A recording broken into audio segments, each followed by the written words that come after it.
खबर है नरसिंहपुर से, जहां निवासी अनामिका ओसवाल अपने पति और बच्चों के साथ सांसारिक जीवन त्याग कर संन्यास ग्रहण करने जा रही हैं।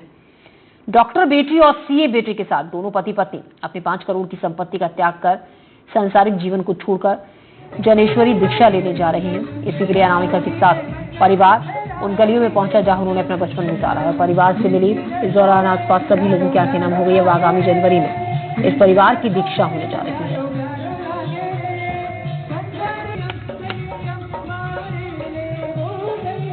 सोचा कि मेरे बच्चों को तो मैं संयम ही दिलाऊंगी, पहले से संकल्प था मेरा। मैं तो फंस गई संसार में, लेकिन मेरे बच्चों को नहीं फंसाऊंगी मैं इस संसार में।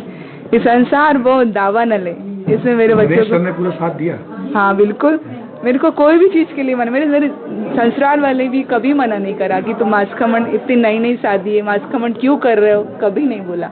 मेरे को 2-2.5 साल ही हुए थे शादी, मांस-खमण कर कभी नहीं बोला उनने कि आप इतनी बड़ी तपस्या, छोटे छोटे बच्चे हैं, कभी नहीं रोका। ये हुआ कि ट्रीट करने के लिए पेशेंट तो आते हैं हॉस्पिटल में, डॉक्टर सब ट्राई तो करते हैं, बट एट दी एंड यही बोलते हैं जो भगवान चाहेगा जैसा भगवान होगा।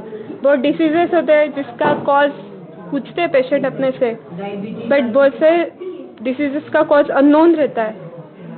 बस अपने कर्मों में था हो गया।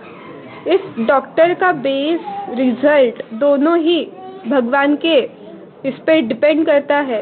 वो ऐसा नहीं कहती कि वो ट्राई नहीं करते, वो बेस्ट रहते हैं, उनका एजुकेशन सिस्टम बहुत मैटर करता है, बट एट दी एंड भगवान की दुआ काम करेगी दवा से ज़्यादा। मेरे एक रहने से मतलब देश को तो इतना कोई फर्क नहीं गिरेगा, पर शायद मेरे ये डिसीजन तो शायद मेरे खुद के लिए है। मतलब लोग इन्वेस्ट करने के लिए हम खुद भी सलाह देते हैं कि मतलब लोग इन्वेस्ट करो, फ्यूचर के लिए आपका सेफ रहेगा। बट अगर मेरा जो मेरा भव आने वाला भव है, या फिर अगर मेरा जो लॉन्ग टर्म के लिए सोचा, जो लाइफ लॉन्ग गोल, कि अगर उसके लिए अगर मैं अब भी से इन्वेस्ट करना चालू कर दूँ तो जितने जल्दी इन्वेस्ट करूँगा उतना जल्दी मेरे को प्रॉफिट ज़्यादा मिलेगा। इसीलिए मैं अब भी से इन्वेस्ट कर रहा हूँ कि अगर मैं अब भी से इन्वेस्ट करूँगा तो मेरे को जो प्रॉफिट जो मिलेगा और जो मेरा जो एंड पोर्टफोलियो जो बनेगा वो सबसे बेस्ट बनेगा, इसलिए मैं दीक्षा दे रहा हूँ। ये प्रसंग है, धूलिया निवासी एक परिवार है, वो कांकरिया परिवार, पूरा परिवार दीक्षा लेना चाहता है। गुरु के आदेश के अनुसार पूरा जीवन जिया जाता है, उस जीवन को बोलते हैं दीक्षा। उसमें साधना, तप, त्याग, वैराग्य भाव होते हैं, और जितनी भी भौतिक चीज़ें हैं, मेटलिस्टिक चीज़ें हैं, उसको छोड़कर स्पिरिचुअल ग्रोथ करने के लिए ये एक प्लेटफॉर्म है। उस प्लेटफॉर्म का नाम जैन दीक्षा है, जैन भगवती दीक्षा है। ये लेने जा रहे हैं।